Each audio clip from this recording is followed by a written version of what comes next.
Welcome to this brief overview on how to enter the 2025 INCITE Awards. My name is Celia Jordaan. I am part of the judging committee that oversees the judging process and the entry process for you guys. What we will be doing today is I'll run you through a few bits of background information, but I will also then take you through what's required, but also do a quick run through on Award Force, on what it looks like on the platform itself. We do use Award Force as part of the judging and the entry submission process, so it is important that you familiarize yourself with it. So let's get into it. So with the INCITE Awards, the focus is really on showcasing WA innovation and excellence. So there are two main streams of awards that we run into one program. The one is basically what we call the project and product categories, which includes all the student categories as well as startups. And then there are the very specific honorary awards where we look at recognizing individuals or companies for their work and achievements over time. So the judging process, because in the end, when you submitted your online submission, it will go through a judging process, but that runs over 2 rounds. There is the online judging round, which is round one, where we would take what you have submitted on Award Force to select the finalists. Those finalists then go into the virtual face-to-face round two, where you would be doing a presentation, and from that presentations, a group of judges, industry peers, by the way, will select a winner and merit awards. Then with the honorary awards, we don't follow the 2 rounds. We have a separate process, but it is a similar judging process where we select runners-up and the winners in the various categories. So who can enter? It's always important to have a look at that. You can enter its companies, startups, government, not-for-profits, students, industry, and you can do it as an individual entry, but you can also do it as a team or a joint entry as well, or a combination thereof. The focus is on technology and digital innovation and excellence. So if you don't really use tech in your innovation, it may be a good idea, but if it's not tech-based, this may not necessarily be the program for you. If you have a question on that, reach out. There will be an email for the Chief Judge, and we can review what you've got and give you some recommendation on that. You can actually utilize the same information within reason for a maximum of three in a maximum of 3 categories. So you can use the same entry in 3 different categories. And in actual fact, it's one of the things that I would recommend you do is if you are able to enter in more than one category, why not do that? Because the judging is done through a panel of peers, industry peers, you actually get some really good insight as to how well your solution is understood. So a maximum of 3 entries, but remember that when you do that, don't just copy paste or don't just replicate, because you can in the system replicate the entry. Is that if you are, for instance, in the social impact category and you want to include it in the sustainability and environmental category as well, that you actually show why in that particular category it is the most innovative solution. So just always make sure that the information that you capture is relevant to the category where you do it. Most of the categories have similar criteria, but there are some of them that would have slightly different criteria. Student categories, for instance, are slightly different. And with the startup, there is obviously looking at things such as your business advisors or your board, your projected growth, etc. So, but for the typically innovating government, social impact, the sustainability and environmental category, for instance, the criteria are fairly similar. Just a thing to note is that you will also concurrently see information about the I-Award. So the I-Award is the national um, similar innovation program, but all Western Australia-based entrants must enter through the INCITE Awards. So you cannot actually directly enter into the I-Awards if you're a WA-based company. Because that is the agreement that sits between the I-Awards and the INCITE Awards. But it does provide the INCITE Awards provides the pathway into then obviously the I-Awards, where all winners and merits will become finalists in uh, the round two of the I-Awards. So I-Awards actually follow a slightly different process. So they have an online submission, and from that online submission, then there is a judging process, and those people become finalists that are selected from across all of the other states across Australia, except Tasmania. And then the second component is that with us, we have the online round, but then we also do the virtual face-to-face before we get to announce our winners and merits. So the Western Australian-based entries are always well prepared because we almost had the two opportunities to really review and refine your process. If you are then selected as a winner or a merit in the I-Awards, you also have the option to go through to a PICTA. So just note the presentation with the I-Awards, if I can just step back, is August 2025 in Adelaide. That is a physical presence there. You cannot do a online presentation. You have to be in Adelaide for it. It is absolutely worth it. It's there's a lot of peer review, or not peer review, but peer connection, networking opportunities, seeing what the tech space looks like in South Australia. So it's really quite worth going if you can afford that. And then for winners and merits from the I-Awards, they become then finalists for a PICTA. A PICTA this year is scheduled around the first week of December, and it is to be held at this stage in Chinese Taipei, or Taiwan, as some of us may know it. And then just know that with the Honorary Awards and specifically the PSC winner will represent the Western Australia in the National PSC Awards.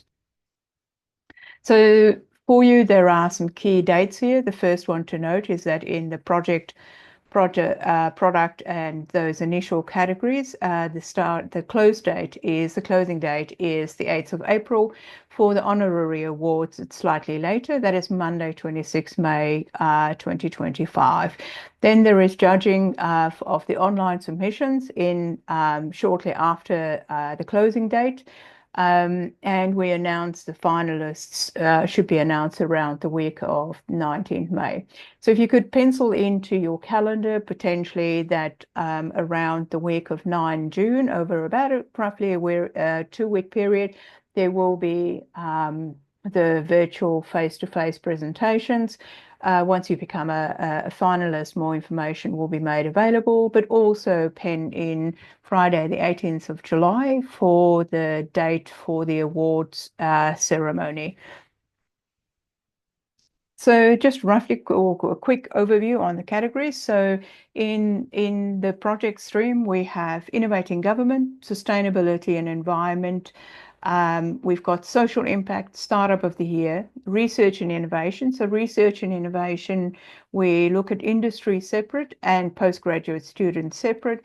And there is also then emerging leaders. So these are for tertiary students. So it's undergrad students from universities, it's TAFE students, or similar type tertiary qualification projects. Again, if you are not sure where to enter as a student, feel free to reach out to the Chief Judge.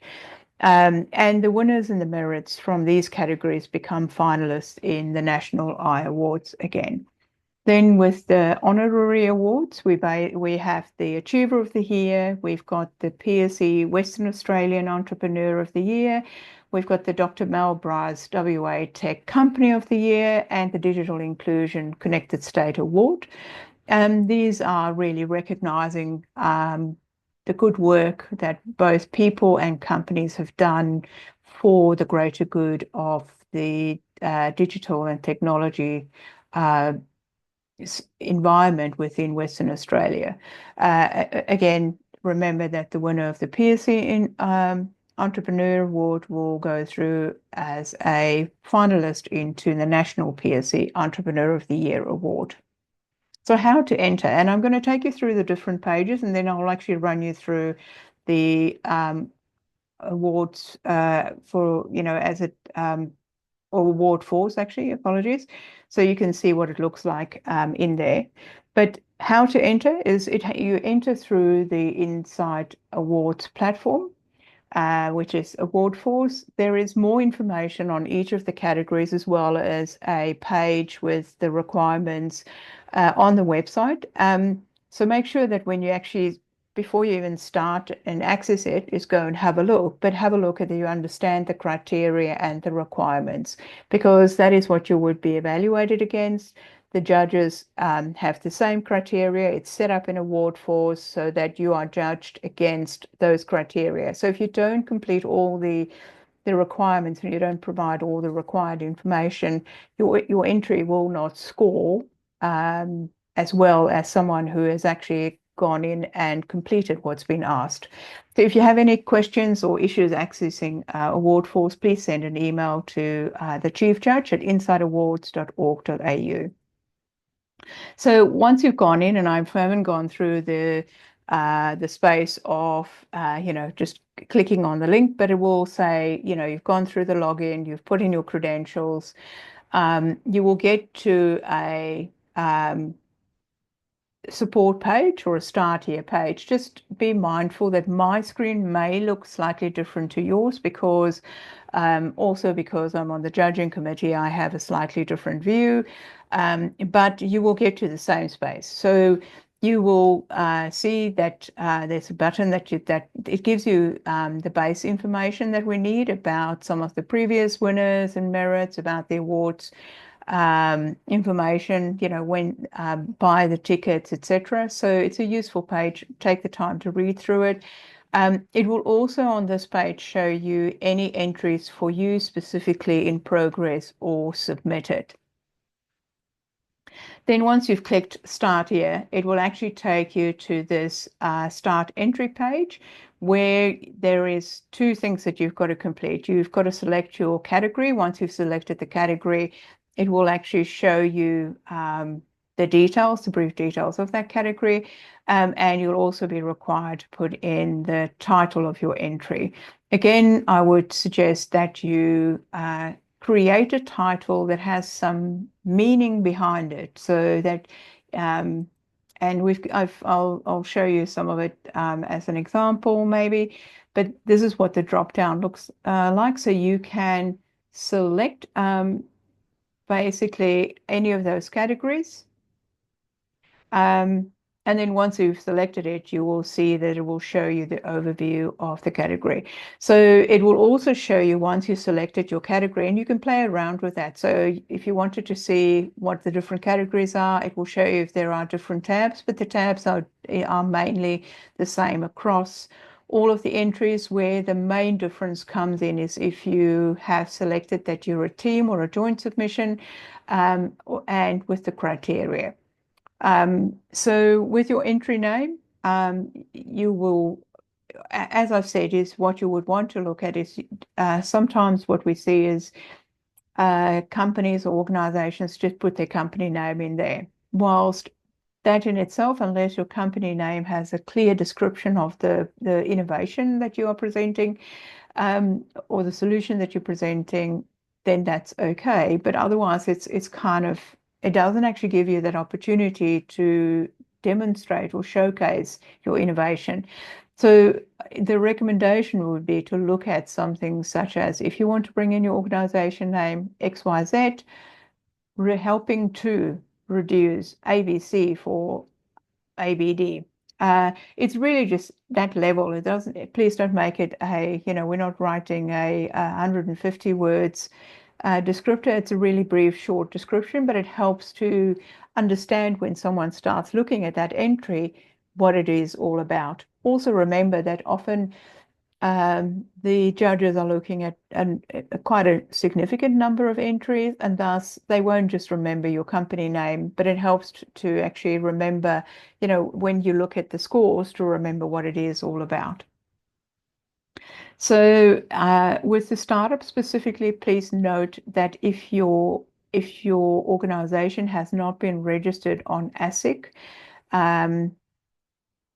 after the 1st of January 2022, you cannot enter the startup category. And the Chief Judge and I will actually have a review on ASIC of the ABN provided. So, and this also aligns with the I-Awards. So for the startup, it has to be registered on or after the 1st of January 2022. If you're not sure, please reach out and we can clarify. With the students, you'll see there's a drop-down tertiary students. Then you have to select whether it is emerging leaders, which are the undergraduate students, or the research and innovation project of the year, which is the postgraduate student, tertiary students only. So you'll see, for instance, just there in the entry name that I've used XYZ to remove ABC from SPQ. It is really at that level where we talk about the entry name, how you provide a short descriptor. Then once you've started the entry, there is a details tab. So typically in this one, when we go in there, you'll see it. But sometimes we find that someone would be writing the entry on behalf of an entrant. So if you are the person that is writing that and you're preparing it on someone else's behalf, put in your contact details, but then also make sure that the entrant details are included in there as well. We have found in the past that we would send out information. The person who did the nomination would not know that this email had gone just to them, or they would not necessarily pick it up, and you actually miss out on receiving critical information.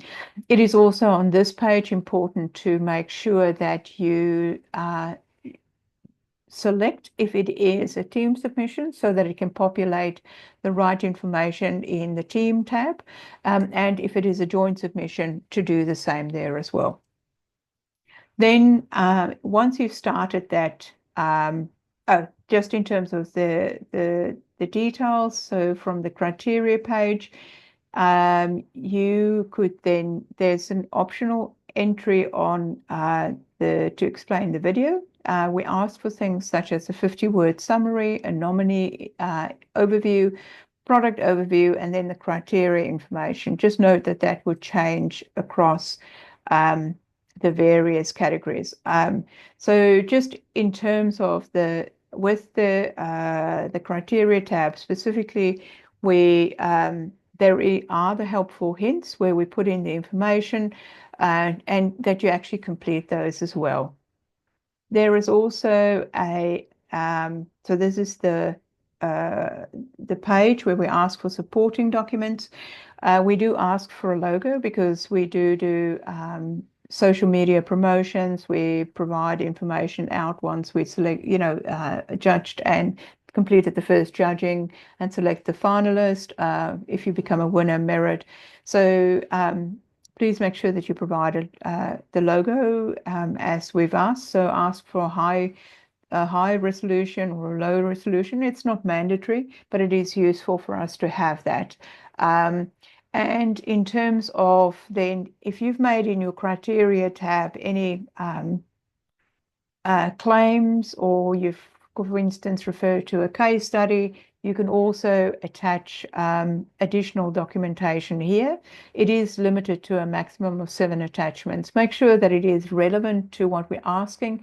Don't just upload 7 promotional documents if it doesn't actually respond to the criteria or what's been asked. You can, in terms of the, I'll speak about that later, just to go back one step. There is an opportunity to provide some media-related information, but this is not the media-related information. This is really related to the information you provided under the criteria tab. Then if you did select a team, that it is a joint team or a team effort, you will be able to add records there of your team members. Please do that, because it actually is important. For instance, in the student categories, what we often find is that it's a team of, say, 5 students, but if we only have one student's name, we don't give copies of certificates or the recognition to all of the team. The same applies to the joint submission, so make sure that we understand if there is a joint submission, so that you can select how many joint collaborators you have on your project or your entry. Then with the referees, this is really important to make sure that you provide 2 independent referees. Now, with the students, there's a slightly different approach. But with companies, projects, startups, they have to be independent, but you also have to make sure that they are available, because the lead judges, once we've gone through the process of selecting finalists, will actually do the referee checks. It's important that your referees can validate anything that you've claimed or said in your entry. But it's really important to make sure that they are available. We have had to follow up quite a few times in the past, and it's almost resulted in entries being disqualified. So we do not want that to happen. So if you could please make sure that your referees are independent and they are available and they are aware basically of what you have claimed. You don't want to do all the trouble of going through, filling in all the information, and then your referee cannot back it up. This is the media tab. Please provide the information as requested. It's really useful for us to get an understanding from a social media publications profile. We do have some collaborations with some newspapers here in WA and other organizations. And so they would sometimes ask about, tell us a bit more of the finalists. So this is useful.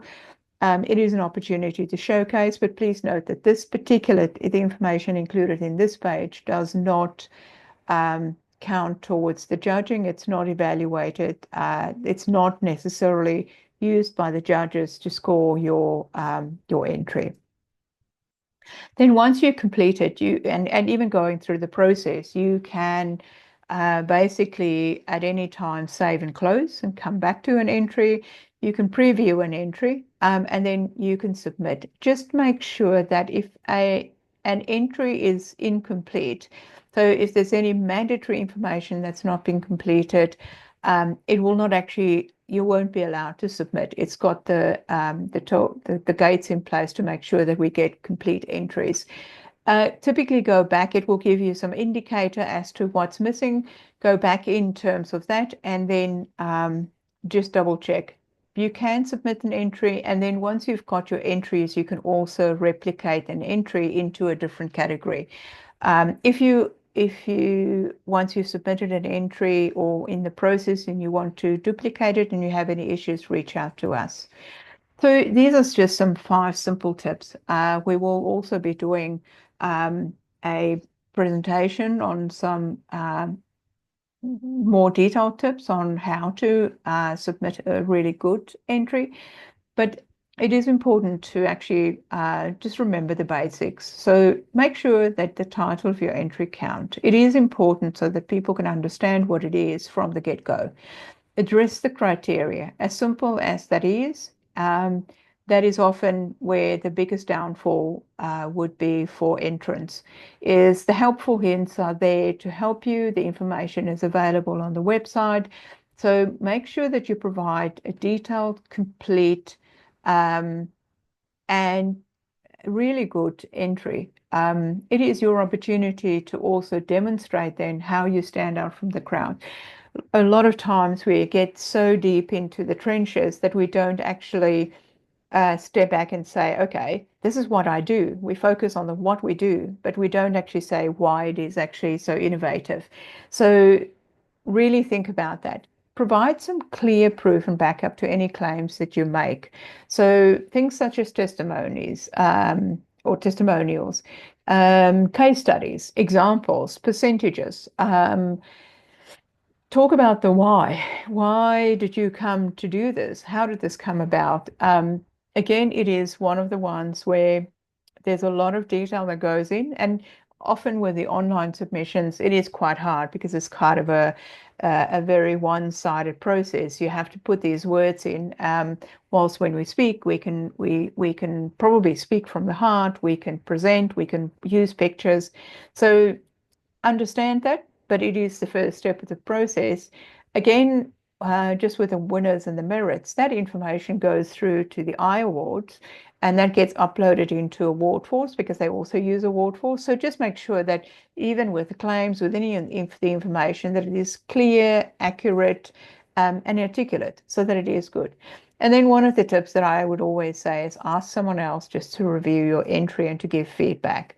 Give them what the requirements are and the criteria are, and then let them read it and say, wow, does it make sense? Doesn't it make sense? Because sometimes what we do find is that um, uh, it's not necessarily the owners or the founders that write the submission. It may be a salesperson or a business development person. So it becomes more of a sales pitch rather than the innovation, technical and digital competition or award program style. So just be mindful about that. Um, so with more information, here are the links again. Remember, the closing date at this stage is the 8th of April. There's not a lot of time that is there, but it is good to go about that. So I'm going to just stop the share. So just bear with me for a moment.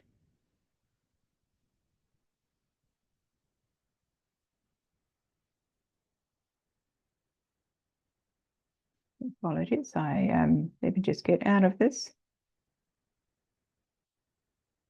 And then I am going to share with you once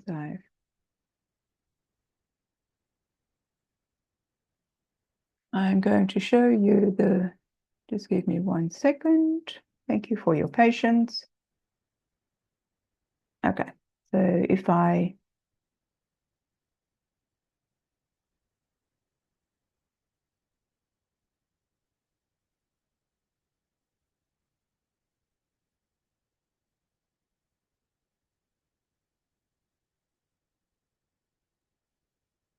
Okay, let's just show this to you. So when you have clicked, and so again, just a reminder that my page would look slightly different because I have slightly different permissions. So this is once you've clicked the awards platform link, it takes you to this support page, and it gives you the information around the categories when they close, and the maximum entry is free. It also gives you as to, what happens, the pathways, and then you will say here's a button that says start entry. So if you click that, and I've started one, it's just in progress, there's no information in there, but it will get you to a page. So it gives you to this page. So what you will see here is I've spoken about the categories that we selected. So I just selected social impact for this case. I gave it a title, and then in this one you go save and next. So here is the detail information. So you can see that there is the contact details for the nomination. There's the applicant entrant details, what type of organization you are, what is your role, your ABN, your postal address, and here is the selecting for whether it's a team submission or a joint submission. What you can do is once you've gone from the start here page to this, is you can actually go and browse across all of these pages. So the criteria page is really the page where I think you will spend most of your time, because that's where we ask most of the information. So you will see here, there's an opportunity for you to provide a video. That video is not mandatory. It doesn't have to be a professional, video, but it is a video that is helpful to the judges to get a really quick, sharp, and short overview and understanding of what your entry is. The 50-word summary is quite important. It's not judged on its own, but it helps the judges to get an understanding again. But it is also the information that is used once you become a finalist, once you become a winner or a merit. And with the social media and at the awards night, we often refer to this 50-word summary. So think about that. It is, again, a really short description of what your entry is, what's the problem, how are you solving that, and why is it so innovative. Give us a bit of an overview about yourself. I think sometimes people forget that success is not that overnight journey, but it is quite a journey. So it gives us an opportunity. You'll also see that there are some word limits in there. So let that please be a guide for you. So that is the nominee overview, is your nominee overview. There's a product overview. So what is that overview of the product? What is the solution that you bring? So it's a bit of a summary. It helps the set the scene and the context for the judging. Then with the specific criteria, as I've said to you, there are the helpful hints that you will see. So the helpful hints describe to you what points you need to answer. So if any of these, what I would suggest that you start doing when you actually go in there is do it in the same order as sits in there. So why was the problem or need identified? What research did you undertake? How is the competitive analysis undertaken, and what gaps are in the market? So this is the why. Why did your innovation come about? The solution, again, and this is actually one of the ones that I have to say, is people talk a lot about their innovation and their solution, but they don't necessarily go into the technical details behind it, the technology. Please make sure that you do answer all of the requirements, including the technology that you use. Now, we are mindful that there is intellectual property and know-how. So just as a side note, the judges all sign a confidentiality agreement, and if there are conflicts of interests, potential, perceived, actual, a judge is not allowed to judge in that particular category. So there is quite a rigorous process in there. But still, I always say it is talk about the what and the how, but don't share your know-how. It's a fine line. If you're a bit concerned, reach out and we can have a look at that. But do make sure that you provide the information requested. So what's the solution? How matching the problem, how did it come about, and what's the innovation? So with startup, there may be different criteria included. As well as the student categories, the criteria look slightly different, but the principle is still there. There is the requirement, and then there is the helpful hints with it. So here is the supporting documentation, so your logos, and then any files that you want to give, any links or videos. Like for instance, if you've got a YouTube video, add the link into there. So the team, this would be where you would add a record. So if you've got team members, make sure that you actually list all of your team members. So if you've got 4, you will add 4 records, basically. If it is a joint submission, you can select how many joint collaborators you have, and that will populate it again. So if you don't have a team or a joint submission, you can basically ignore it. So you need 2 independent referees. Add the record for their information. There are some key information as to it. And here is the requirements around the media. So it's quirky story, tell us about yourself, what is a sales pitch, give us some photos, give us your social media links so we can tag you during the process. So it is a very brief-ish kind of overview of how to enter. If you have any questions, you've got our details in the presentation that I shared. feel free to reach out to us. We do look forward to receiving your entries. It's always amazing to see the level of innovation and excellence that live here in Western Australia in the digital and technology environment. So I wish you all of the best of luck and look forward to seeing those entries. Just give me a moment and I will stop the presentation. So thank you for your time and have a lovely day.